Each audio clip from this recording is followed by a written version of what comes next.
Hello, everyone, and welcome to another episode of the Rouge Rugby podcast, the podcast focusing on Canadian rugby. I'm Stu Hardy, joined as always by Derek Brissett. And Derek, the background looks a bit different than usual. What's been going on?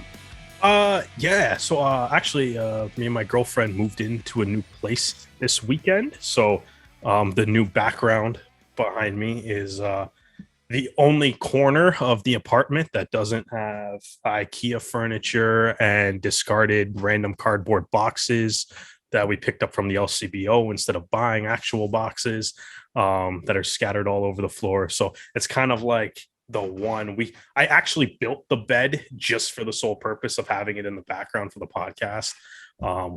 So it's that's kind of the state that we are in right now.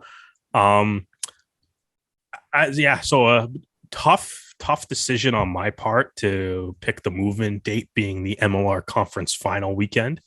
That was a tough call on my part. I definitely made rugby viewing a little less simple during this week. But Stu, I'm sure you're going to tell me about all the wonderful and amazing things that happened and that happened in the MLR this weekend. And Canada won. I checked.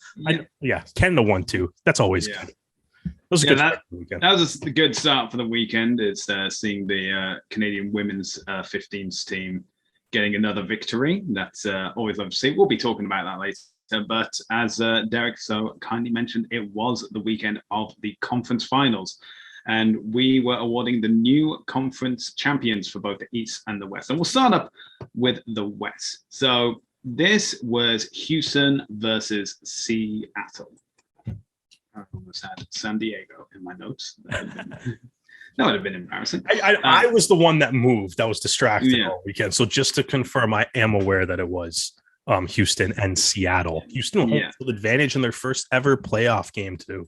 Yeah, and so with all the confusion about disqualification and teams being out, this was obviously a great promotion for Houston as well to go from being the eliminator team to the conference hosts, so to speak. This is also the first Western Conference playoff game to be hosted in Texas as well. And it started off well for the hosts. It basically came to a head. There was a bit of like a handling error, and then before you knew it, Coeference was on the ball, getting upfield and scoring the first try within 6 minutes. And yeah, I don't know, maybe it was the Texas heat and humidity that just got to Seattle. You know, they're so used to being in the Pacific Northwest where it's rain or more rain as the weather goes.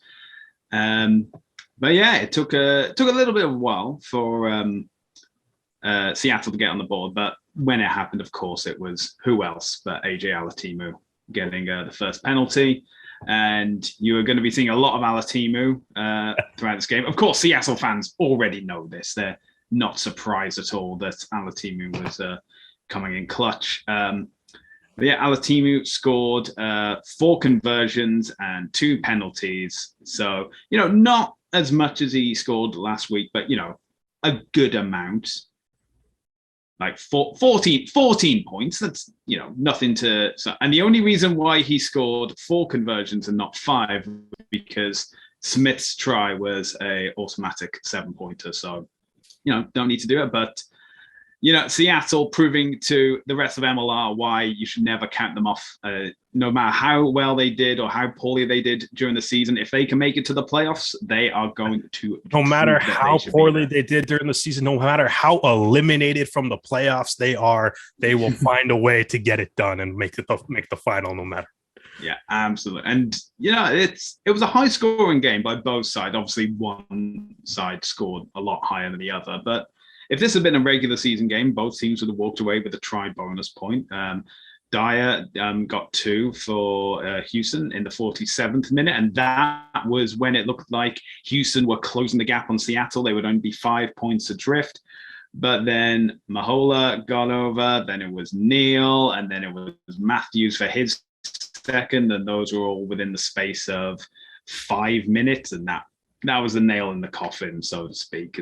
And then the only other score after that was Dyer's consolation try in the 75th minute, and yeah, by that point, too little, too late. But it's a fantastic performance by Seattle. Commiserations to Houston. I've got to say, Houston probably the most improved team from last season. So they went from last place to winning the Western Conference officially. Yeah, and but that's the thing. Even if it hadn't been for the disqualifications, you still would have had Houston making the playoffs. They would. And whilst you can say Seattle benefited from this disqualification, San Diego benefited from another disqualification. Houston have definitely got to hold their heads high at the end of all of this. I mean, obviously, they would like to be flying out to New Jersey to be taking on the championship final. By the way, spoilers. But yeah, as in, when we were talking during the off season last year of like the sweeping change of like a new director of rugby, new head coach, the Sabre Box, as they became known, due to their influx of South African players. And, can't argue with results. They clearly were much improved. First game, beat the defending champions.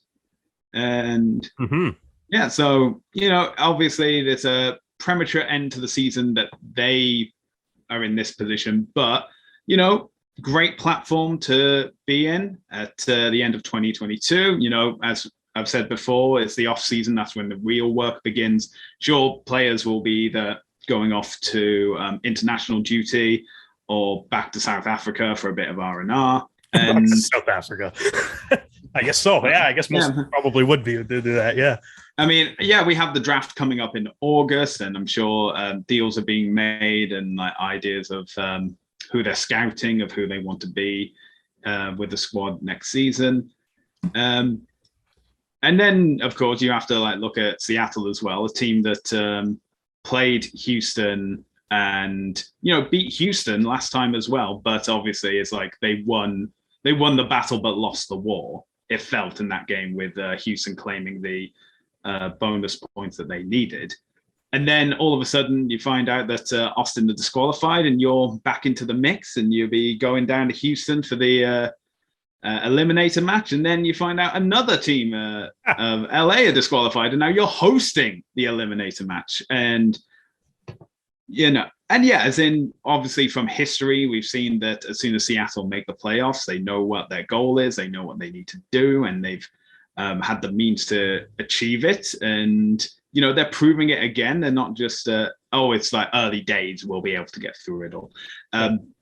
So I think obviously the idea of the disqualifications is going to hang over this championship series. There's like no two ways about it, but you can only play who's in front of you. And I think that Seattle have put on two fantastic games. They have, yeah.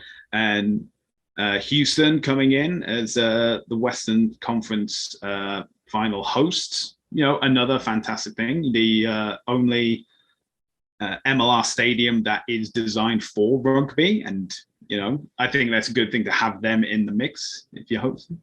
Primarily designed for rugby, intended. It's nice. It's nice when you own your own stadium, right? Oh yeah, absolutely. That's a huge benefit. Also, I think it's kind of fun, as the league grows, to see some teams kind of getting nicknames and stuff. We had the as it kind of goes through, we've kind of seen Old Glory has seemed to be leaning into the flags a little bit this year. I've seen New Jersey All Blacks have started to pop up a lot on social media, which I think is just kind of a joke. Obviously, there's the if you're been an MLR fan since the beginning, Rain City Dickfish is starting to come back up for Seattle, which is fun too. But I feel and then there's obviously a whole host of names that LA and Austin are being called right now, which I probably can't repeat on the podcast. But I think by far the best one is Sabre Box. Yeah, that is the best. That is arguably that's better than most of the names in MLR. And it's just a fun fan given team nickname. But yeah, like I said for this weekend, I was moving, so I didn't really get as much of a chance to dive into the game as much as I would have liked. But when I got the chance to check the scores and stuff, watching this game, Every time I checked social media, it was just like everybody raving about AJ Alatimu, who's obviously he's. I mean, if a guy like Waka is going to win like MVP like for the regular season, then like Alatimu for the first two games is the front run going into the final right now is definitely the front runner for playoff MVP. And yeah, like he's just had an unreal playoff, and like you said too, like Seattle's just obviously they're the two-time champions, they're the first two champions, and they just seem to be a team that figures out how to get it done in the playoffs. Like, and even mathematically eliminating them apparently doesn't stop them from getting done in the playoffs either. So like, yeah, they're playing well. And like you said, like you kind of said, right. It's like, I know this is going to be a discussion that we're going to get into a little bit later based on some fan questions, but as you said, like you play who's in front of you, right? So it's like, yeah, Seattle is in the playoffs. And now that they're there, like they are making they're kind of playing with house money really, based on, obviously they're there because two teams got disqualified, but they're making the most of the opportunity, right? To have been by far the best team in both the games that they've played, from the looks of it too, right? So, that's obviously great to see, and they just keep kind of finding a way to get it done. Obviously, a bit of a challenge going into next week because it's going to be a 9 a.m. Pacific time kickoff, which it's one of those kind of pros and cons things, I think, for the MLR. Obviously the big pro there is, yeah, it's on Fox. It's going to be on the main network, which is outstanding for the league. But obviously because of that, Fox is, maybe gets to dictate a little bit about what time that game actually kicks off at. I think there's a USFL game later in the afternoon. So I mean, I guess they're I don't even know if it's prioritizing that, but I guess that's got the let's call it the better time slot, I guess. Well, I actually someone pointed out that the USFL is owned by Fox, so of course they're going to have a bit of preference to their own thing. I didn't know that, but yeah, that makes sense. But either way, like I think if I'm Alan Clark right now, like looking at going into next week, I think like 12 o'clock isn't like really isn't all that early. I mean, look, the Arrows played half their games at 12 o'clock, right? But like, so 12 o'clock is kind of like, that's about as earliest as you would start and stuff. But I think if I'm Alan Clark right now, I'm putting all the players on Eastern time, like on Monday, right? Yeah. Like everything, like you run the entire week, regardless of whether you actually travel out to New York / New Jersey. No matter what day that is, it's like I feel like it's going to be just operate the entire week like on Eastern time, and then it'll at least feel like noon, or heck, I mean, operate it on a different time zone. So maybe it'll feel like 3 o'clock or something to them by the time they get there. But maybe just kind of start thinking. That's kind of how I would approach that week, because we've seen obviously MLR has played a lot of games at like noon 1. Which when those games end up being a West Coast team versus an East Coast team, right? That's 9 o'clock, 10 o'clock in the morning feel for the West Coast team a lot of times. And we've seen the West Coast team not necessarily respond too well to those. So, I mean, I think if you're Seattle, you can maybe start trying to adapt yourself a little bit earlier, and maybe get on that Eastern clock before even heading out. Yeah, and Arrows fans especially will remember when they flew over to play Toronto last season in Atlanta, and that game had to kick off at 10 o'clock due to conflicts and COVID restrictions. And the result was what, a 50-point it was difference. So it was one of the biggest wins the Arrows have had. Yeah. And I'll say the Arrows talking about that. Seattle are definitely remembering that. And maybe we shouldn't do the same thing. But I mean, like that's what I mean though, right? It's like do your best to try to get acclimatized to that, right? Yeah. Like, it's the same thing. Like you hear, like, I mean, you kind of hear other sport teams sometimes talk about, like in the Stanley Cup final right now, it's always a discussion when there's a Colorado team involved, right? Sometimes you guys got to fly in a little bit earlier to get used to the altitude and stuff, right? Yeah. So you can kind of control that time zone. If you got to play at 9 a.m. in the morning, you can maybe adjust your time zone so it feels like a little bit later, or maybe do everything earlier, get ready to play at 9 a.m., right? So, I mean, it's You can and like work, and like, to bring it to rugby, for example, even when it comes to like the World Cup. So back in 2019, when it was going on in Japan, you'd see like England and Wales having their training camps in humid climates, because when it was just so you get used to it. Like, I mean, I don't know if a week is enough time to really do this, but like, I mean, at the end of the day, like, nobody's gonna watch the MLR final and whatever the result is gonna be like, well, if this game was played at 4 p.m. Pacific time, it would have made a world of difference. Yeah, because you know what we'll say? We'll be like, well, you know what? It wasn't played at 4 p.m. Pacific time. So this is the result that happened. But yeah, so I mean, congrats to Seattle, the team that always seems to make their third final in 4 full MLR seasons. Yeah. And also the very first Western Conference champions. And they are also the first team to shatter the trophy. So well done, boys. Or who broke the trophy? Was it New York that broke the trophy or Seattle that broke the trophy? I saw somebody broke a trophy. Did they? Well, I think whichever team broke it, I'm sure they'll say, "Oh, but if we win the Shield, we make up for it, so it's okay." It's cool to see the MLR doing like the Western Eastern Conference champions and actually having a trophy and stuff for it. Yeah, I think, to be honest, I think there was a trophy last year as well, but because it was just the one round before the championship final. Right. So it was, did I just say they're the first Eastern and Western Conference champion? Because that's totally Why did you let me get away with saying that? Well, I was going to correct you. And no, you're supposed to correct me. Yeah. Well, no, it's Seattle's first Western Conference title. First. Yeah, we'll pretend that's what I meant. I know exactly what you meant.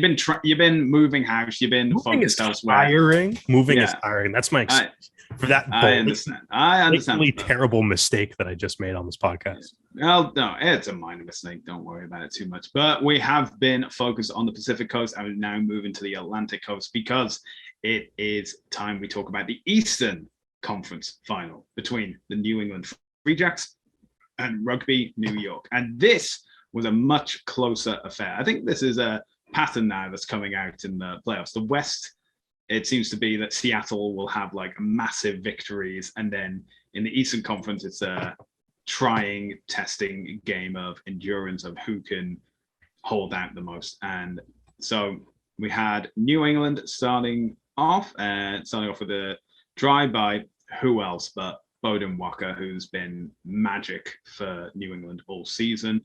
And then gets to convert his own try. He also scores a couple more penalties. But that's not to say that New York didn't get onto the scoreboard at least at some point. When they were 10-0 down, Bonasso was able to get over for the first try for New York. Emery, again, back at the tee, getting the conversion, then getting a penalty. Only was able to get one penalty of the two that were available, but, bringing the team to 10-6, so it was like 10-13 at half time. So, New England ahead, which is what they wanted to be, but New York a little too close for comfort, so to speak. And sure enough, 6 minutes into the second half, Walker gets another penalty, taking it up to 16.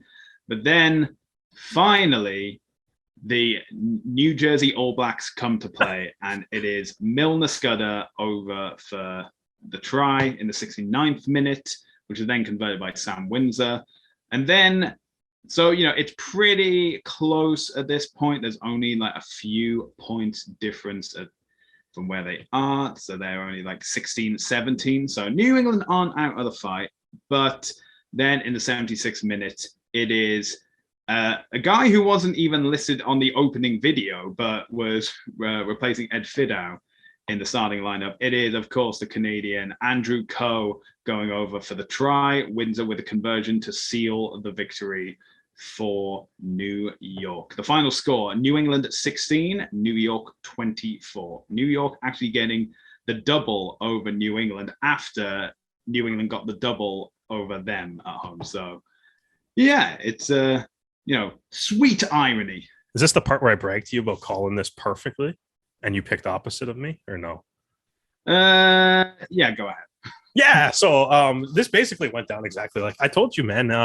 New York's the road team, man. Like, you gotta, they like that width, and obviously a couple of their tries there. Well, yeah, it's in like when when we've spoken to the New York players, they said they prefer the width. They prefer the width. How wide is Red Bull Arena, by the way? It's yeah, that's something else to mention as well, because New York won, and apparently Hoboken was busy for something. No idea why. So they decided to just take a little trip down the road to this little up and coming place called the Red Bull Arena in New Jersey, and tickets are on sale now. So if you are a Seattle fan in the New Jersey, New York area, or if you're a New England fan and you want to see New York get beaten by the Seawolves, well, tickets are available to everyone on Ticketmaster. You can go on the MLR website and on social media where you can purchase tickets there. And you can also, if you're a New York fan and have been to any of the games this season, they have had their tickets released even earlier for I think it's the season ticket holders for New York. But, even if you just went along for a few games and you're in New Jersey this weekend and you're like, I don't really know what to do around midday, then, get tickets. I think tickets are priced at $30 plus fees. It's Ticketmaster. What do you expect? But, the $30 to see the MLR final. That's pretty good. So from this game, obviously the big thing that stood out to me in this was Andrew Coe was just an absolute man of the match. Absolutely. Yeah, just monstrous performance. Obviously the two biggest contributions he had that brilliant run in the build up to Milner Scudder's try, and then obviously he which gave New England after the conversion, that gave New York, excuse me. See, my brain is still on. I'm moving. I'm missing. What we got? New York. We've got New England, New Orleans. You're bound to. Yeah, it's one of the new teams. It's fine. Yeah. So. Yeah, exactly. So that Milner Scudder try that Cole helped set up with a brilliant run. So that the conversion after gives New York the 17-16 lead. And then Andrew Coe's try at the end of the game, 76th minute, that's the insurance that puts the final nail in the coffin. And so just absolutely phenomenal performance from him. Every time he touched the ball seemed to make some magic happen. Unfortunately, on the other side, I guess Canadian Regan O'Gorman, he had the yellow card in the 73rd minute to give New York a man advantage, in which Cole capitalized on.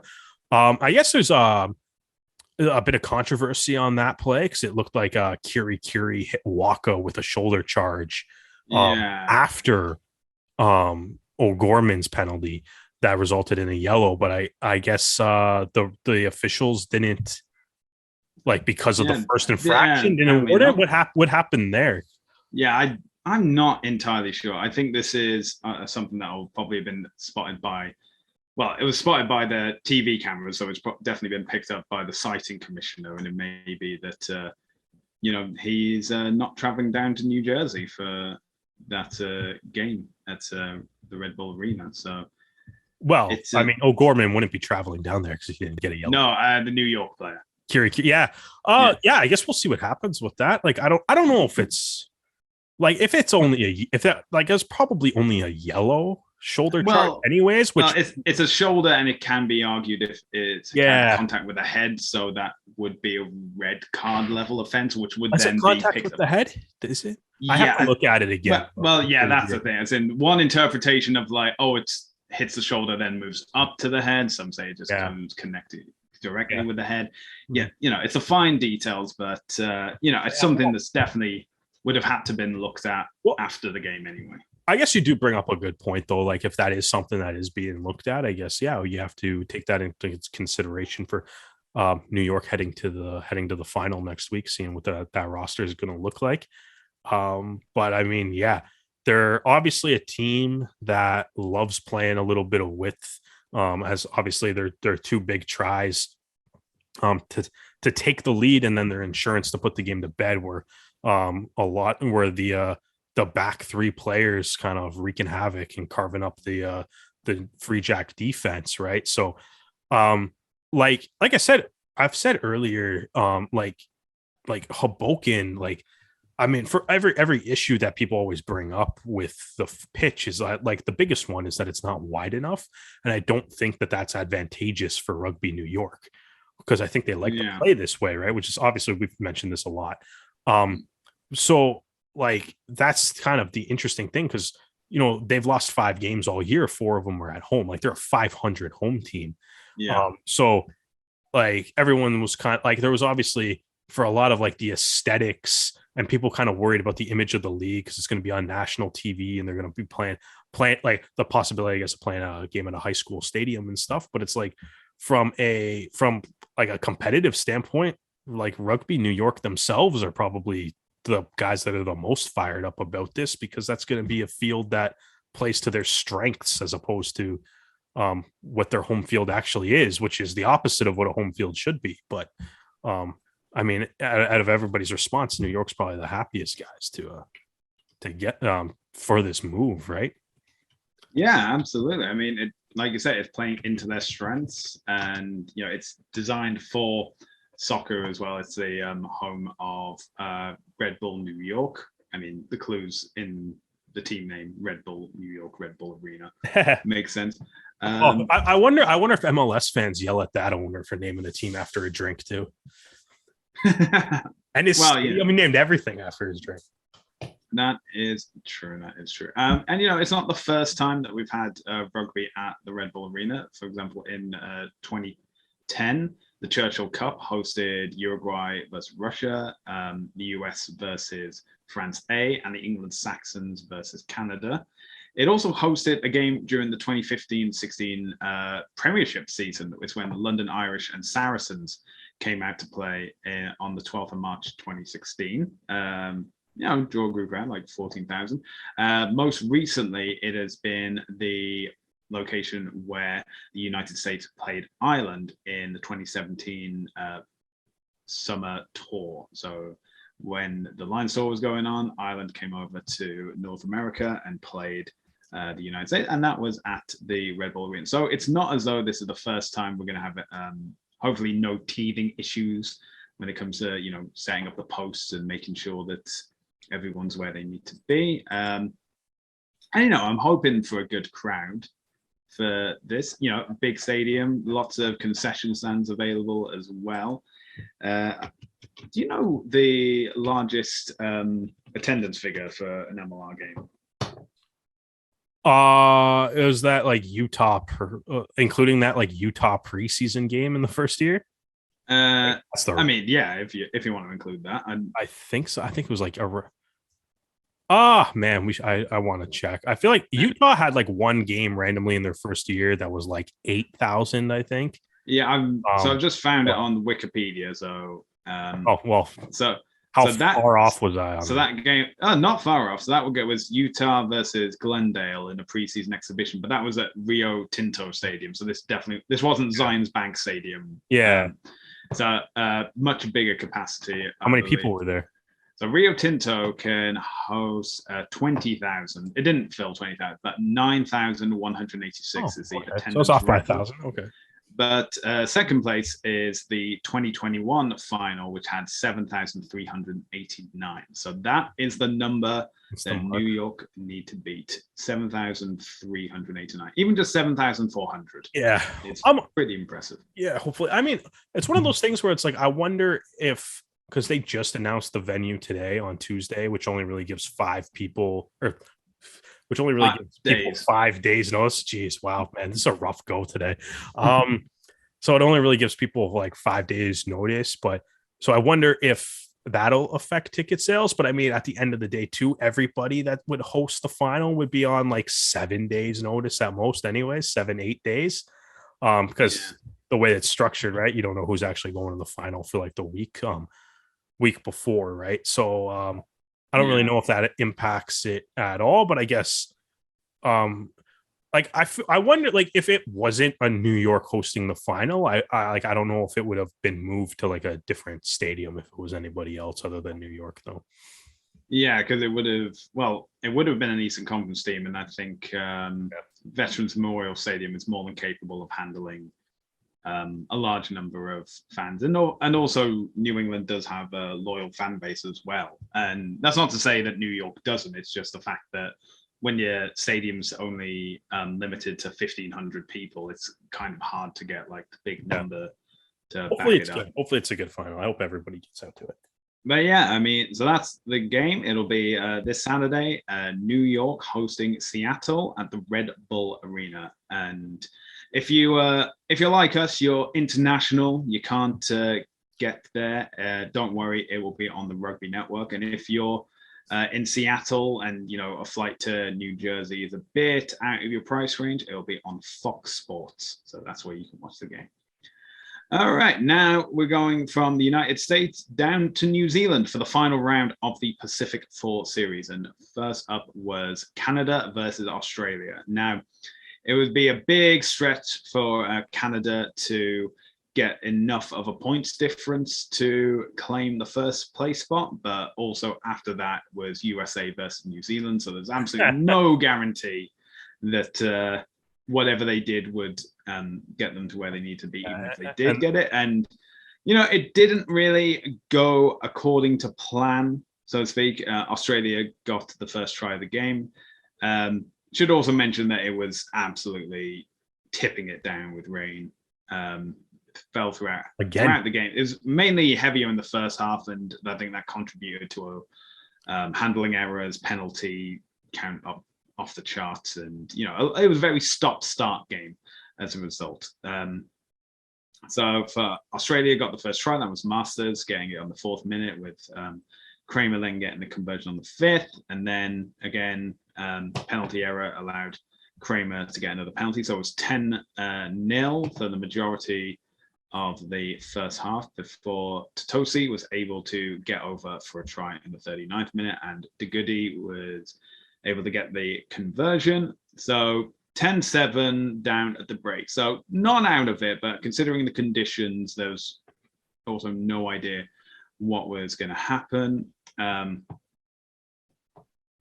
And then we had like the second half, again, errors creeping in, repeat infringements, penalties given away. So there was a line out now within like Australia's 22, and Pelletier was able to get this in the 45th minute, which finally gave Canada the lead. Unfortunately, that wasn't converted, so that was just gave Canada like a 2-point lead at this point. So, anything could happen. You never knew which way. You never know which way the ball will bounce. You never know who's going to knock it on, who's going to miss a catch or anything like that. And then, as the game went on, De Goody was able to get a penalty to give a bit more of a cushion. So 3 points now. And then in the final 10 minutes, Australia got a yellow card. So that brought them down to 14 players before Ellis was able to get over for the final try of the game in the 77th minute. De Goody was able to get the conversion, and there was nothing really that Australia could do anymore at that point. The final score, Canada 22, Australia 10. So that wasn't the huge point difference haul that Canada needed to try and push for first, but by getting the win, they confirmed themselves at second place in the Pacific 4 series. And then you had USA versus New Zealand. The final score from that game, USA 6, New Zealand 50. So New Zealand win their first Pacific 4 series. And, when you watch games like this, you can obviously say that, this weather isn't that good. Hopefully, by the time it comes around to the World Cup later this year, from what I've heard, it's going to be a bit drier because it'll be moving towards spring and summertime in New Zealand. So it'll be a bit drier. Hopefully, we won't have a lot of like stop-starts like we did with not only Canada, Australia, but also Canada, USA as well. But, from what we've seen so far, I think there's a lot to be proud of, but also a few things to work on as well. Yeah, I mean, I think, with the way this tournament kind of played out, obviously, big wins against the United States and Australia. And as you mentioned, Australia had a 10-0 lead, right? It's 22 unanswered points, which is always always something you can be proud of. And it's obviously a bit of a hiccup with that the shutout loss to New Zealand. But I think overall as a 3-game tournament here, like Canada, I think they can be proud of what they put forth on the pitch. And like you said, there's plenty to build off of, and there's still a couple months going until the Rugby World Cup, right? But that's kind of the ultimate thing, right? So you know where you kind of stand, and maybe got to raise the level a little bit to get with match the Black Ferns and then probably match England, but plenty of positives from the USA and Australian game, and I mean there's some positives as well from the Black Ferns game too, and I think there's plenty there to be to work upon and build going forward as we get closer and closer to the Rugby World Cup. Yeah, unfortunately, considering the rate of how fast England is going through their opponents, I think that it's going to be a competition for second place or just making the final for the other teams. And I haven't looked over the schedule, so I can't see how it falls of will Canada face New Zealand or England going into the final, or will they face neither, so they have a more direct path? We have yet to see. But one thing we can talk about, which will be much closer to the time before the World Cup, is the 2 tests that they'll be playing this summer. First up against Italy on Vancouver Island, and then Wales a month later in Nova Scotia. And, obviously, opposite ends of the country, no game in Toronto, unfortunately, but, needs must. And, we've seen this women's team. Well, we've seen how good this women's team is and what they can do. We also have seen their limitations and what I was going on about last week of the changes that the women's team will need to make in the long term. We all know our opinions on that. But great results. Second in the first full edition of the Pacific Four Series after last year's Pacific Four Series that featured 2 teams. But COVID is still a thing. So. So we now go from the women's 15s to the men's 15s because Rugby Canada has confirmed their senior men's squad for their fixtures against Belgium and Spain this summer. So they'll be playing Belgium at the Wanderers Ground in Halifax, followed a week later by playing Spain at TD Place in Ottawa. There's some interesting additions. So we have 2 new guys in the squad getting hopefully their first cap. There's Jack McRogers as well as Lindsay Stevens, both of them the newcomers in.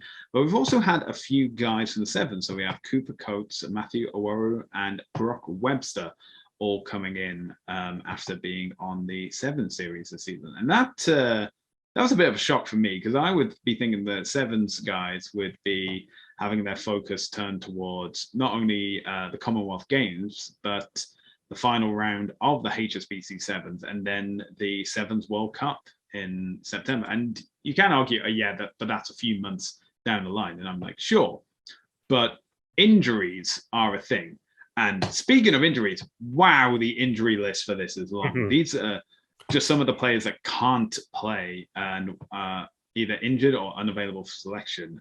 Foster DeWitt, Eric Howard, Kyle Bailey, Matt Bokamoon, Mason Flesh, Matt Heaton, Nakai Penny, Tyler Ardron, Siaki Vikilani, Shane O'Leary, Brennan Prevost, Spencer Jones, David Richard, Deshaun Bowen, Matt Tierney, Andrew Coe, Jake Thiel, Phil Burnett, Lockie Crotts, and Alex Russell. That is a huge list. That's a good team. That is a good team that can't play. I think obviously kind of looking at this, a couple things that do really stand out is obviously, as you kind of mentioned, handful of 7s guys, handful of Pacific Pride guys, and then you also have Graydon Bowd, who impressed through Coastal Cup and Coast to Coast Cup appearances lately. Mm-hmm. There's a couple newer faces. Bowd has 8 caps previously, but hasn't really featured very recently either. It's like 5 years. And it's been a while. Yeah. And but like obviously the injury list. I mean, the Toronto Arrows. We talked about their injury situation, and there's a lot of Canadians on the Toronto Arrows, so obviously there's Barry over here. The thing that strikes me though, because the list isn't injured, right? It's injured or unavailable. Yeah, because we have Andrew Coe on the list, and he's clearly playing for Andrew New York. Coe, as we've just mentioned, he looks pretty good. If Andrew Coe is doing what is injured right now, like I mean, he looks outstanding. So I can't wait to see Andrew Cole play not injured if he is injured, but I'm assuming it's just unavailable. In which my question would be obviously it's unavailable and not injured for him. Yeah. To which my question would be why, right? And I mean maybe that's a personal thing for Cole, and so be it if that's a personal thing for Cole. But also, my question is why. Similarly, though, to the injured or unavailable, like Evan Olmstead's name's not on this list. Will Percillier's name's not on this list. Tyler Duguid's name's not on this list. Right. So like what are those guys? Are they like just not even considered? Like what's you know what I mean? Like how like I mean obviously Peter Nelson's the only European based player that's on this team, right? And Tyler Ardron and Matt Tierney are the only other two that are even mentioned. Yeah, and then there's Tyler Ardron as a shoulder. No, Taylor Paris. Taylor Paris isn't mentioned on this either. Nope. Right? Like I think this comes back to when we were talking about the high performance review. Yeah. And saying how the opinion of overseas players is I wonder. I wonder if that's it. See the review. And I mean the other thing too that we were talking about from the high performance review, if you want to bring that up, is also the sevens thing. Right. Yeah. What's going on? Like, is sevens a path to get to the 15s team? Is the fit like what? Like, you know what I mean? And it's like it is the one thing that is mildly concerning looking at this roster is like I wonder if anything's actually changing right now. Yeah. That's my initial thought looking at the roster, to be honest with you.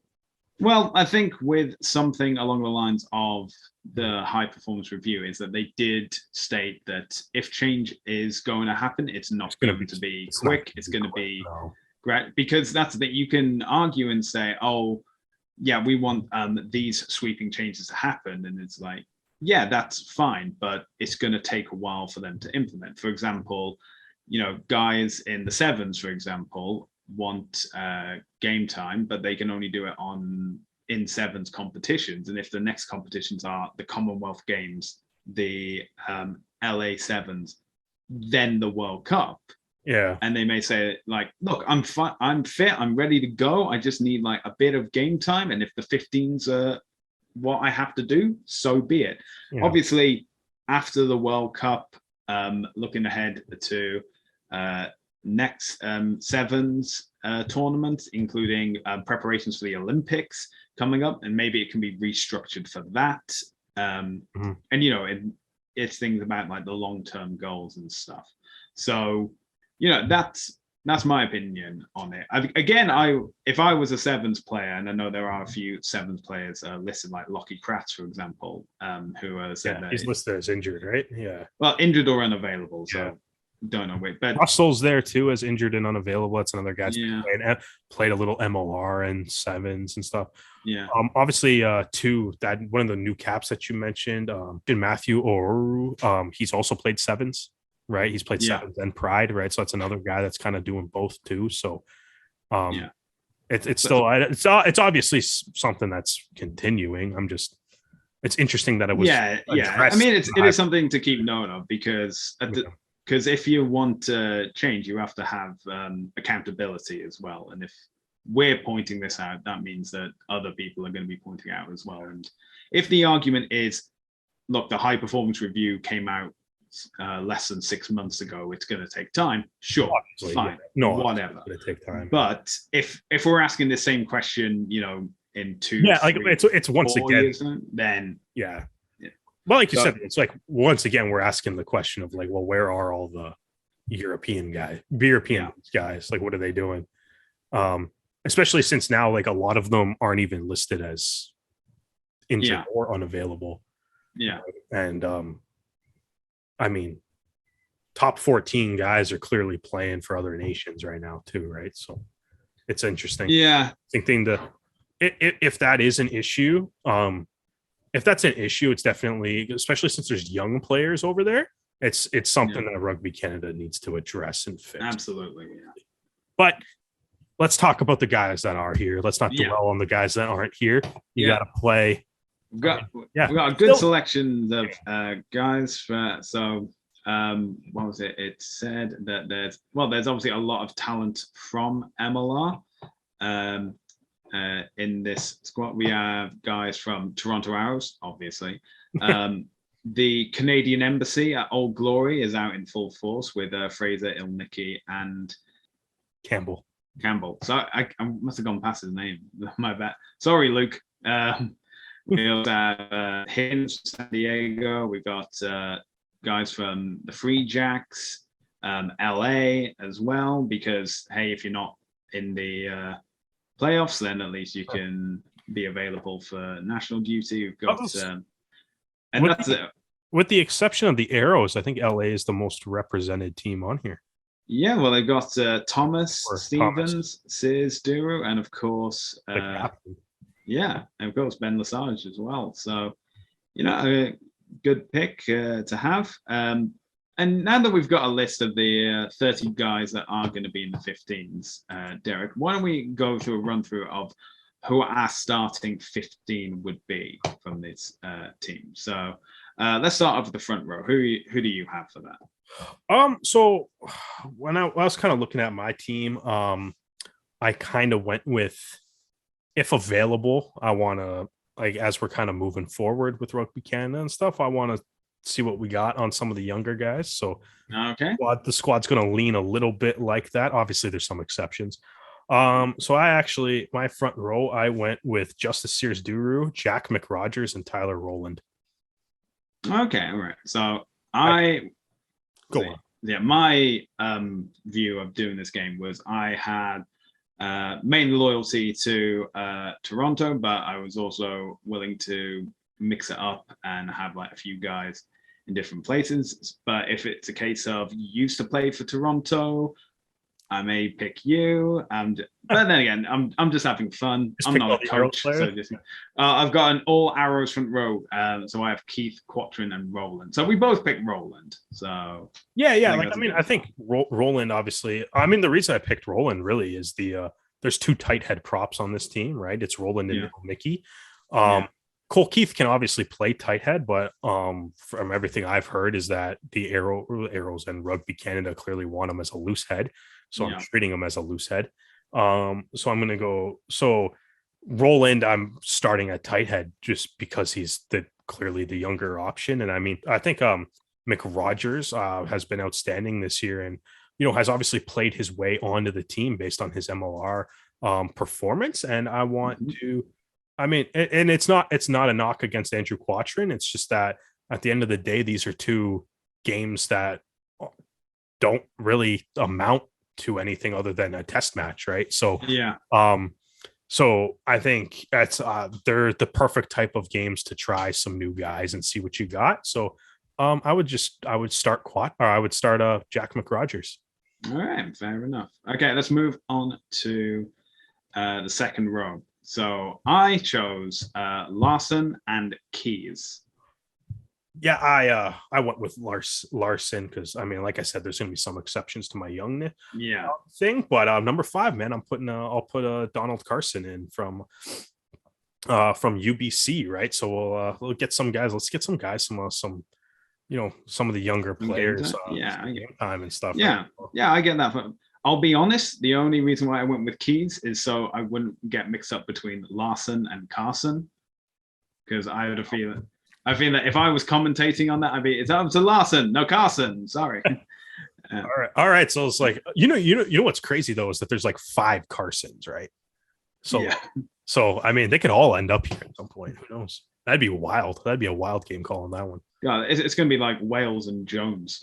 Yeah, exactly. It's Jones to Jones, back to Jones, over to Jones. Joneses aren't related though. That's the other. That's part of it too. I suppose so. All right, back rows. All right, back row. like, well, this is the thing. We were talking about it like earlier this year. Like, for a tier 2 nation, Canada has so much depth in the back row. Yeah. But well, it obviously helps when the head coach narrows down your options. So my choices are Rumble and Smith as flankers, and then I have Thomas as number 8. Yeah, so here's the thing. I think that is the correct back row if you're going off form right now. But like I said, we got to get some young guys in this. Yeah. I think Smith, to me, still qualifies as a young guy. And I mean, Rumball's the captain. So he's obviously. You have to start. And Michael Smith he won San Diego's Player of the Year award. Yes. Smith was outstanding. We haven't mentioned that yet. Just a phenomenal season from Michael Smith, and he fully deserves to start this game. 100%. And he's young enough that I don't even feel guilty about putting him there. So he's there. Rumble's the captain. So that means the guy that's out to me is Corey Thomas. So I'm going to start Matthew O'Rourke, who is an 8-man when he plays 15. So is Caleb Botcher, but I don't know. I just picked O'Rourke over Botcher for no real reason, but you got to get one of them in. The other one's going to be on the bench. You can interchange them if you want. It's fine. All right, we're moving on to halves now. So scrum half and fly half. Who you have picked for that, Derek? This one wasn't very fun to pick just because it was limited options. Yeah. I went with Brody and Bowd. You said Brody and Nelson. Yeah, well, it's either Bowd or Nelson. Yeah. And then it's either Brody or Higgins, but again, loyalty to Toronto, so I'm going with Brody. I think Brody's better than Higgins, in my opinion. Well, I don't know. I think Higgins has proven that if he needs to start a game, he can, and he's very versatile as well. I'll take Jason Higgins on the team. I'm not. That's not meant to be a knock, but I think Brody's the starter. I think this is the one spot though we're looking at this team, and then also kind of looking at the injury and unavailable list. Oh my God, do we need a fly half? Yep. This is we need a fly half. Like, this is brutal at this point. Yeah. No disrespect to Peter Nelson and Graydon Bowd. But you just need the option. You need, that was the thing. That's Will Kelly, had some rough parts during this year, but I'm kind of surprised to not see his name here, to be honest with you. And I was thinking about that when I was surprised to not see his name there. And then I'm looking at the names that are here, and I'm Will Kelly is I would like to see him there, because I'm well, who else do we got? Yeah. Right. And I guess the answer is Peter Nelson, Graydon Bowd, but it's both of Nelson and Bowd are both of them are born in 1992, which means they're turning 30 this year. Yeah. Both of those guys are going to be 35 by the time Canada is able to compete in a World Cup. Yeah. They're going to be 35 at the next possible Canada World Cup. And it's I don't know, I'm looking at this and I'm and again, I'm not, this isn't a comment on either one of them as far as the quality of player, but I'm just we got to start looking at some younger fly half options and stuff, figuring out how to develop fly halves and even scrum halves better. Because the two scrum halves are one guy's from South Africa growing up through that system, and one guy's from Ireland growing up through that system. Yeah. Right. So it's there's got to be, Canada's struggled to get a fly half since Andrew Monroe. Right. So it's been a while. Right. And obviously, Phil Mack was with the Pacific Pride program, and hopefully we're able to get a couple scrum halves and stuff out of that. Brody and Higgins are studs. I'm happy to have them on the team. Right. But it's especially at fly half, man. If Will Kelly's not going to be able to make this team, then it's starting to be and Shane O'Leary, I guess, is listed as unavailable, but based on Kingsley Jones's previous record, I don't think he would have been picked anyways. And I don't know. It's definitely the most it's the biggest glaring hole on the team. right now to me is the flat half position, and or Bowd. I'm going to start Bowd just because I haven't seen him play as much as Peter Nelson, so I'm going to Okay. go with him. All right. So let's now do the. Do you want to do wingers or do you want to do centers? Let's do centers. We'll do the Okay. together. Yeah. So this was, I have the other captain, Lesage, listed, as do you. But I've gone with Fraser and you've gone with Nawadi. Yeah. And I can see that. Yeah. Again, I'm favoring the younger players on this one. And Fraser's had a great old season with Old Glory and played his way back onto this roster. So congrats to him. But I think it's the same. I think Nawadi and Lesage. I mean, Spencer Jones is hurt, so it'd probably be Jones and Lesage. Yeah. But like Jones, Lesage, Nawadi, I think like that's kind of like the centers of the future for Canada, right? So yeah, absolutely. So yeah, like that's where I'm going with that lineup. To me, and I agree. Lesage obviously not just for being a co-captain, but had a fantastic season with LA. Yeah. We know how good he's been from his games with Toronto and Canada, and Fraser had a fantastic second half of the season. Obviously, first half didn't go so well for DC, but Fraser was still there, putting in the effort, putting his body on the line, and I think he's earned a starting position. Well, in my team list, at least. Okay. All right, let's move on to wingers. So we both have Webster on our wingers, but then we've mixed it up a bit. So you have Olsen on the wing, and I have Kainoa Lloyd. Yeah, my whole thing too, going back to I'm favoring the younger guys, and same with Lloyd. I think like Lloyd's going to be over 30 as well by the time the next Canada's going to be able to compete at the next World Cup. So I'm thinking it's time to, I mean, like it's time to start seeing what you got in the next generation, right? And that's my only real reason for going with a lot of these guys. So yeah, I'm going Olsen, Webster, and then I'll spoil my fullback. My fullback's going to be Coates too. Yeah, and finally we have the fullback options. So I've gone with the Houston fullback, Rob Povey. And, I mean, Povey's I don't have necessarily an issue with that. Yeah, anything on your bench that you kind of want to point out? I don't do a bench. Well, I didn't do a bench. I just did the starting 15. Yeah. I mean, like I would have Nawadi on, I'd have Coates on, I'd have Bowd on as well. I'm not sure if I'd do a 4-4 or 5-3. I definitely know I'd have those. I would have Carson, McRogers, Sears Duru as well.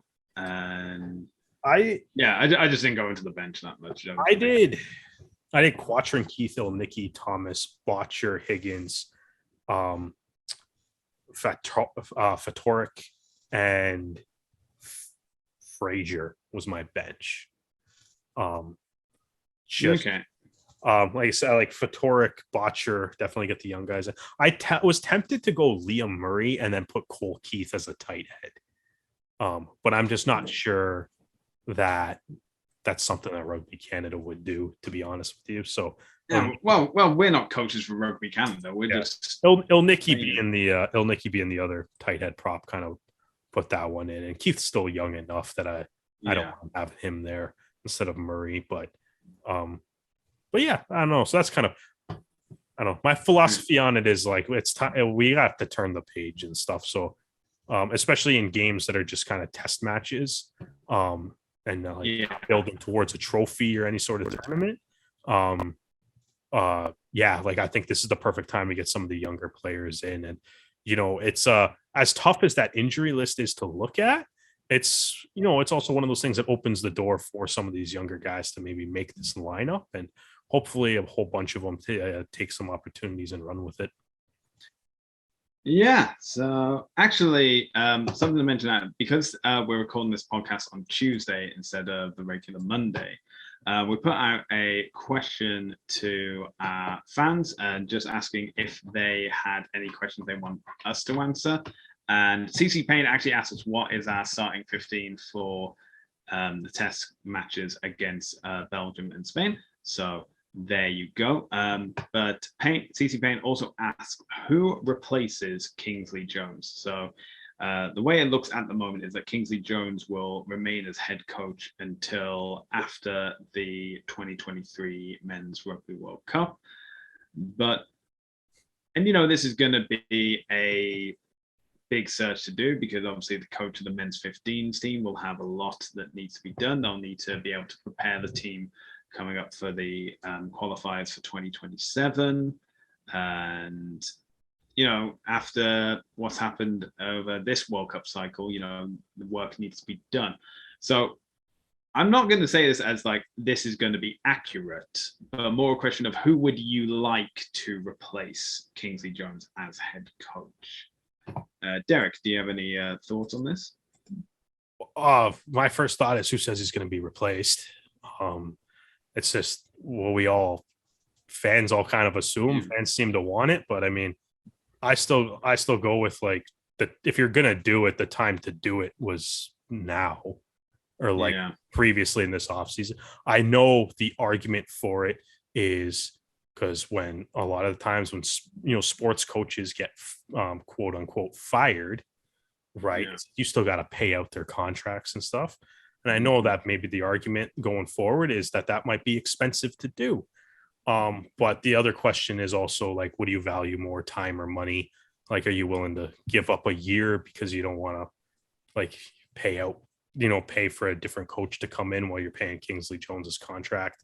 But you also, if there is a new coach that would come in, then you would lose out on a year of the players maybe learning that coach's system or that coach being integrated into Rugby Canada as well, right? So so I mean, I think it's like, so I'm kind of like, I don't even know anymore if he is going to be replaced, because I feel like, to me, at the time to do it already happened. It feels like, to me, it's like I kind of treat I'm looking at this the same way I look at like a Vancouver MLR team, where it's like, as much as everybody is going to go online and say that they want it, I'm not going to believe it until it actually happens, because there's been nothing presented to me to show that it is. All right. Well, okay. So in this case, hypothetically, Rob Howley seems like the next guy up, but I still even wonder if that's the best call, to be honest with you. But that seems like the reason. I am going to go all out there. I'm going to say, he's had a few years. He's gotten countless Super Rugby titles with Crusaders. So I'm saying that I would like to see the new Canada men's head coach be Scott Robertson. Oh, from Crusaders? Yeah, let's just have a bit of fun. Let's say that he's like, hey, as much as I can with the Crusaders, I'll shake up the system. And okay, yeah. Is he looking for a new gig, or is he? I think he's currently under contract until the end of the 2023 season. So that's why I'm like, okay, that's there we go. That's it. I'm sure New Zealand will do everything within their power to keep him within the fold. But, we know it's all hypothetical. So let's just have a bit of fun. Yeah, can give him a reason to dance every once in a while. That'd be nice. Yeah, just want to see the Spinaroonie every time Canada win, we get a Spinaroonie on the pitch. I like that. I went dark and grim with my answer, and you were less like, Super Rugby champion head coach over and over again. Like, that was good. I like your answer much better than mine. Thank you very much. Okay, now we had a question from Raheem. He says, I'm going to paraphrase it. With the MLS TV rights going to Apple TV, and therefore that means the Canadian teams are removed from TSN, could that mean more time for the Arrows on TSN? And this is, it's a great sentiment, and it would be lovely to see more rugby on TSN, especially the Arrows. However, because of the ownership of TSN and its relationship with MLSE, I don't believe so. Also, rugby as a whole still has to buy its TV time from broadcasters, including TSN. So I can see the Arrows next season. It'll probably be the exact same format. Home games will be shown on the TSN channel, but away games will be on tsn.ca or the TSN app. I would like to see more Arrow stuff. I'd like to see the return of Arrows in an hour during the off season. I think that would be great, especially as more matches are hosted in Toronto, so you have more depth of what you can show, and then it's something that can be shown that fans can come across. However, should also mention that with TV rights going to Apple TV, we already have something similar in the Rugby Network, but as sporting rights and these things become bigger and bigger, and hopefully as MLR becomes bigger and bigger, will it be in the case of the Rugby Network gets bought out by I wouldn't say a competitor, but another digital platform, so to speak? Would someone be interested in buying that? Obviously, Amazon have shown interest with the Autumn Nation series. And so there is a rugby audience, and it seems as though things are moving away from traditional linear TV. Just look at the Women's Six Nations now. That's sponsored by TikTok, and their output has resulted in more and more fans coming to women's rugby matches. So maybe it's a case of just finding these different avenues to go down, and that's how it becomes more profitable. But to answer the question, I don't think for the time being it'll be more hours on TSN until it gets to the point where a US broadcaster wants to purchase the broadcasting rights to the league. We're still going to be in this situation of local broadcasters for home games and digital platform for away matches. I'm going to go so I apologize to Raheem. I don't really follow the MLS or soccer that much. So I'm not completely certain to what the story that he's referring to as far as so Stu, is it like the Canadian MLS teams are on Apple TV now? So the rights for all MLS games will be on Apple TV next season. Oh, okay. So then Raheem's saying because of that, the MLS won't be on TSN. Gotcha. Yeah. And the interesting is because Toronto FC is owned by MLSE. Yeah. So there'll probably just be highlights on TSN. There's going to be every sports channel does highlights of the stuff that they don't have their rights to anyways. That's how that all works. But I think that would actually, because when does the MLS season start? Let me just have a quick scan. So it's currently running from February till October. Okay, right. With the cup final being in November. So and does the MLS do the same thing as like the MLR? Like, do they play most of their games on the weekend? I'm not entirely sure, but they do have a conference system. So they do have the Eastern Conference and the Western Conference. But what do they play like once or twice a week? I think a lot of weekends. Twice a week. Or so I'm going to say yes. That this I think that if TSN is out MLS, and if TSN is out so many things that they used to have now, they have less NHL games than they used to have. They don't have the rights to the Blue Jays because that's Sportsnet. Right, and Rogers completely owns that team. They only get like half the Raptors games. They get some lacrosse and a few. So I think if they're losing soccer now too, I think that does open up the door for a lot more Arrows games to be on other channels, because one of the biggest sports that conflicted, especially with a lot of those Arrows away games and stuff, was the MLS.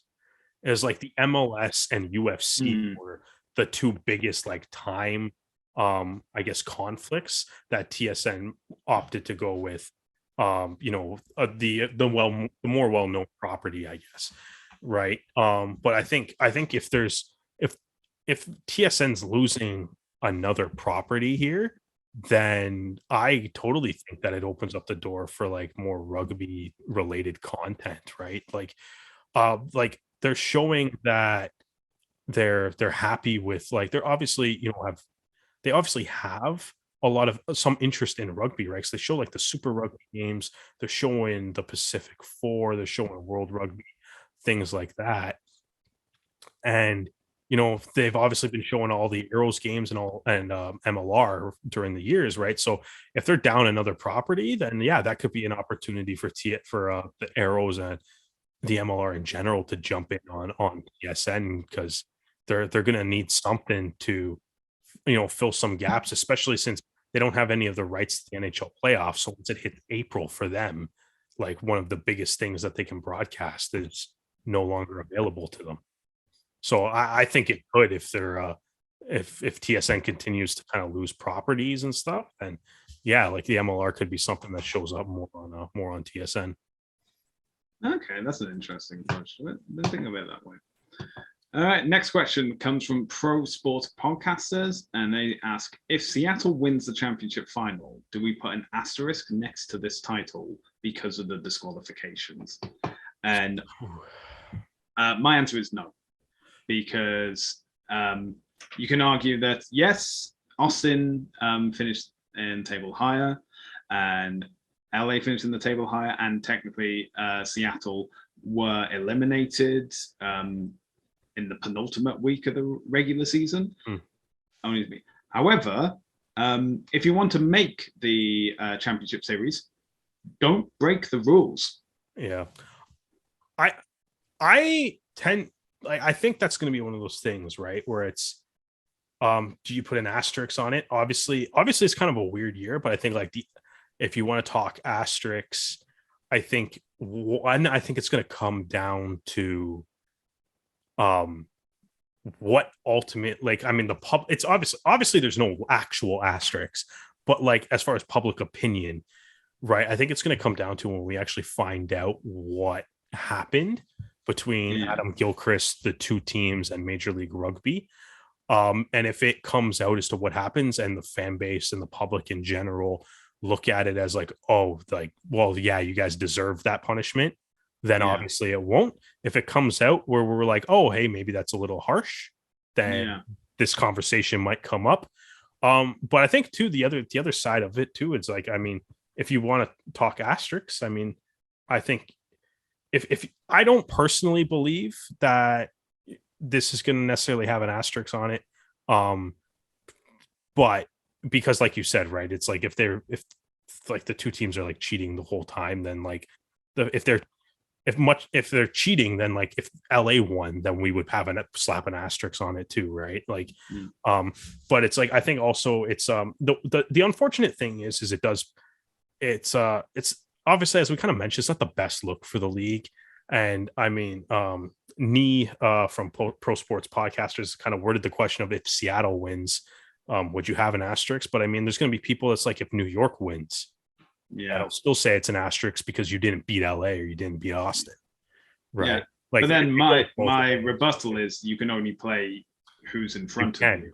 You can only play you can only play who's in front of you and stuff, and that's fair. And like I said, I don't think that it's going to be for that reason, right? It's like, if it's deserved, then if that punishment, the DQ is deserved, then it's deserved. But I guess we might have to wait and see on that. At the end of the day, though, if they do win, it's hilarious. No matter what, it's hilarious. If you say there's a team that got mathematically eliminated from the postseason that somehow won their third title in 4 years, hilarious. Yeah, that's hilarious. No matter, yeah. So I don't think ultimately, I don't think there's going to be an asterisk, but I guess the real answer to that question will come when we find out the results of the MLR versus Adam Gilchrist and his two teams. And finally, the last question that we received was from Petard Hoyes. What do you think of the MLR final being played at the Red Bull Arena in New Jersey? And are you thinking of making a quick trip down to watch the game? Unfortunately, I will not be making a quick trip. Stu, you? Unfortunately, not as well. I already have plans. I just, Saturday midday. yeah, I just, like I said, it's like probably poor planning on my part to move during the MLR playoffs, but it's a bit of a financial uptake, as well, as I'm sure anybody that's moved knows. There's always some like unaccounted for costs that end up creeping up, or unanticipated costs, I guess, better word, that end up creeping up. So I will not be attending the MLR final. I think we kind of talked a little bit earlier about thoughts on it. Yeah. Cool. We haven't talked about it. Ultimately, I like it. Like, ultimately, it's nice. I think it's definitely an upgrade on JFK Stadium in Hoboken. Absolutely, yeah, I agree with that. But I'm going to say I don't think that it should be used as New York's stadium, like, for next season. Yeah, like it's still. And it's the same thing with like the Coliseum or Choctaw Stadium or things like that. It's big. MLR's average fan attendance, I think you could probably push for like 5,000 current numbers. Yeah. The 5,000 to 10,000 seat stadium seems to be the spot for MLR teams. But like it's but obviously, you got to go with what your options and stuff are, right? And obviously, like, for example, like the Jackals have that ownership tie to the Texas Rangers, or whoever used to play in that that stadium there, right? So it's there's reasons to do it. I mean, either way, ultimately I really like it, because obviously, if you're going to have the game nationally broadcast in 2 countries, and then the rugby network around the rest of the world and stuff, it's the biggest game, it's the biggest stage that your league can offer. Perhaps a high school venue, it doesn't really home of the Red Wings written everywhere, and people always do comment on the lines. I personally don't think it's that big of a deal, but it does take away a little bit of the rugby aesthetic from it. And there are elements of JFK Stadium that I do like I like the basketball courts and the weird, I know it's in New Jersey, but it's got a kind of a cool, like, how you envision New York kind of vibe to it, but ultimately not the best stadium for actually playing rugby. Like we've mentioned, that it's probably not even good for New York's play style, because it is narrower. So I do like the move. Obviously, things like the camera angles and the facilities for the players, the facilities for the medical staff, for the coaching staff, for everybody's going to be much better. It'll probably give it a little bit more of a finals appeal, which is great. My question is, though, I wonder if this makes the MLR kind of rethink some of their stadium criteria and stuff, right? Because it's like, I'm imagining Red Bull for a Sunday afternoon is not the cheapest thing, right? It's even more expensive on the Saturday afternoon, probably. Yeah, exactly. Right. So, I mean, I'm going to imagine it's not the cheapest option for them. And, it's one of those things where it's, in a sport, in a league where the championship and the biggest games go to whoever has the most points in the standings. Every stadium in the league could potentially be hosting a final. Right. Yeah. And, maybe that's something that going forward, the league kind of has to think about, is just like, do we want this on national TV? Like, is this the image that our league wants to project? And I mean, if it, like, you have something like San Diego, who, at least with San Diego, you can go, you have the, they're waiting for their stadium to be built. Yeah. Which, fair enough. Right. But like New York, I guess New York's always just seemed to be constantly trying to figure out their stadium situation. Hopefully they get that resolved soon, but I wonder if the league's kind of, maybe looking at some different options if they don't want to have that. And I mean, it's the same. I mean, it's honestly, it's crazy, because it's something that like the NHL is facing next year too, because they're going to have the Arizona Coyotes playing in a 3,000 college arena, right? Which, similarly to the NHL, right? And I mean, the Coyotes are trash.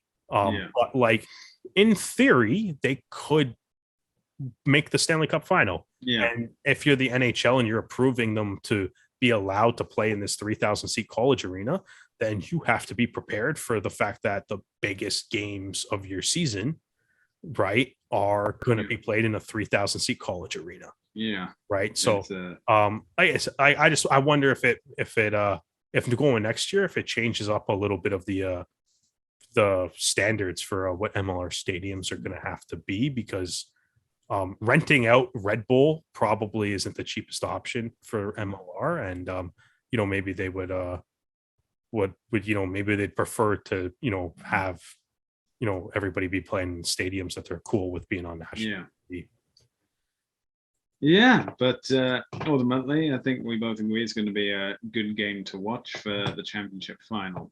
And that brings us to our predictions for the championship final. Now, we did put a poll out on Twitter. We received 31 votes, with 61.3% saying that Seattle are likely to win, and only 38.7% saying New York. So we're going to mix it up a bit, because instead of doing different who's going to win, we're going to have a few other things as well. So we have first try, first penalty, and then championship of who's going to win the championship itself. Mm-hmm. So Derek, which team do you think is going to score the first try? Which team, or just team, not player? Just team, man. Yeah, I think I'm going to say New York will get the first try. I think, New York will get the first try. Probably like a Dylan Fawcett maul, but New York.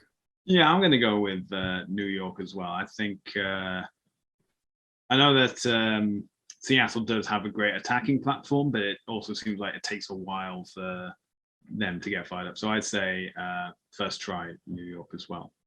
Now we have first penalty. I was going to say first kick, but then a conversion is a kick. So I'm just saying first. So I'll make it clear. First penalty kick to go over the bar. And, with the way that Alatimu has been playing. That's exactly what I was going to say. It's gonna be, so are you going to pick Seattle as well? Yeah, as I said, the team with AJ Alatimu on it. It's going to. All right. And now we have the big one of which team is going to win the championship. Derek, who do you have? Well, I mean, because I so masterfully called last week's games.